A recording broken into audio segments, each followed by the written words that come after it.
తెలుసుకోవాలని చెప్పి కూడా నా విజ్ఞప్తి. ఇది వీళ్ళ వైఫల్యాల వల్ల అని ఎందుకంటున్నా, ఇది కాంగ్రెస్ సృష్టించిన కృత్రిమ కొరత అని ఎందుకంటా ఉన్నా అంటే, రెండు ఉదాహరణలు. ఇవాళ ఈ రోజు మీరు ఆలోచన చేస్తే, మేము ప్రభుత్వంలో ఉన్ననాడు చేసింది ఒక నిమిషం చెప్పి దానికి వస్తాను. మేము నగరానికి 40-50 ఏళ్ల పాటు ఎలాంటి ఇబ్బంది లేకుండా ఇటు గోదావరి కానీ ఇటు కృష్ణ నుంచి కానీ స్కీము డిజైన్ చేసి మిషన్ భగీరథ్ అని అటు పట్టణ ప్రాంతం కానీ ఇటు పల్లె ప్రాంతం కానీ బ్రహ్మాండంగా చేసినాం.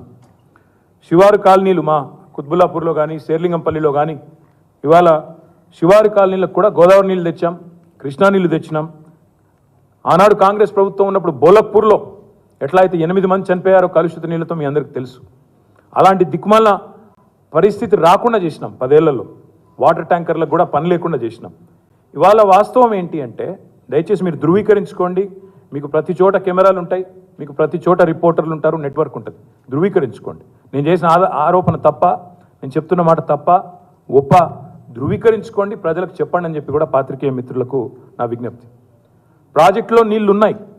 ఇవాళ రాష్ట్ర వ్యాప్తంగా ఉండే ప్రాజెక్టుల్లో నీళ్లు ఉన్నాయి, కానీ నిర్వహించే తెలివి ఈ ప్రభుత్వానికి లేదు.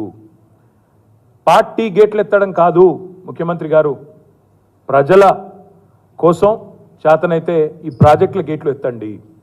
పార్టీ గేట్లు ఎత్తడం, అదే పనిలో రాజకీయాలు చేయడం కాదు. ప్రజల కోసం ప్రాజెక్టుల గేట్లు ఎత్తండి.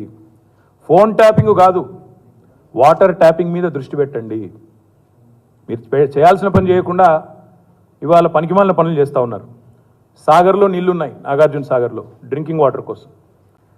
సింగూరులో నీళ్లున్నాయి, ఎల్లంపల్లిలో నీళ్లున్నాయి, ఉస్మాన్ సాగర్లో నీళ్లున్నాయి, హిమాయత్ సాగర్లో నీళ్లున్నాయి.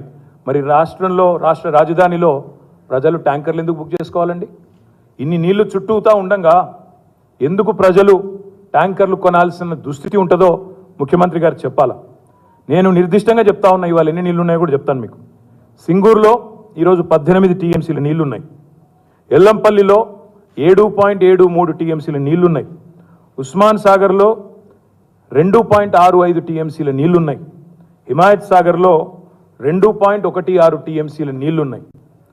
సాగర్ విషయానికి వస్తే, నాగార్జున సాగర్ విషయానికి వస్తే, ప్రస్తుత నీటి మట్టం సాగర్లో 513.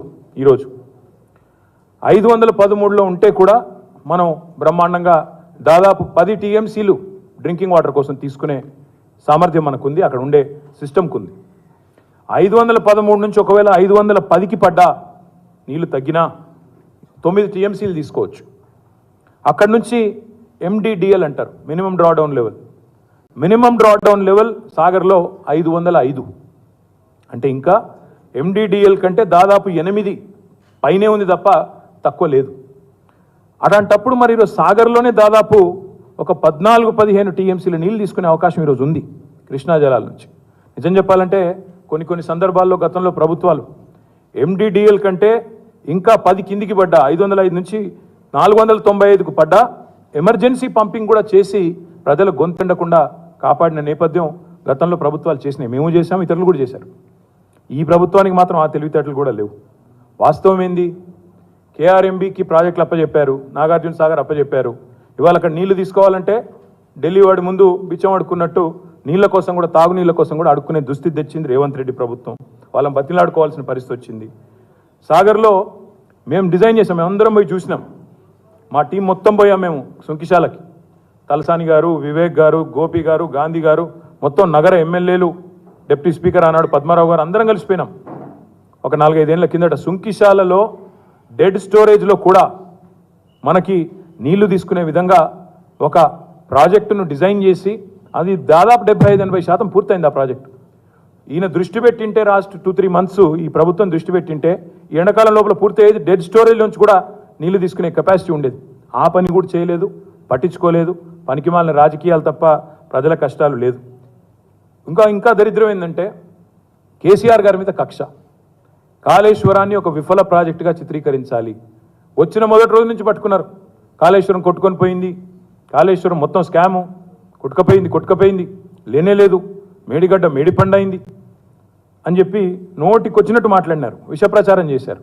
మరి నేను అడుగుతా ఉన్నా, నిన్న కేసీఆర్ గారు బయలుదేరి ఆయన నల్గొండకి, జనగామకి, సూర్యాపేటకు పోగానే ఎట్లా చాలైనాయి పంపులు. Gayatri pump house, Nandi pump house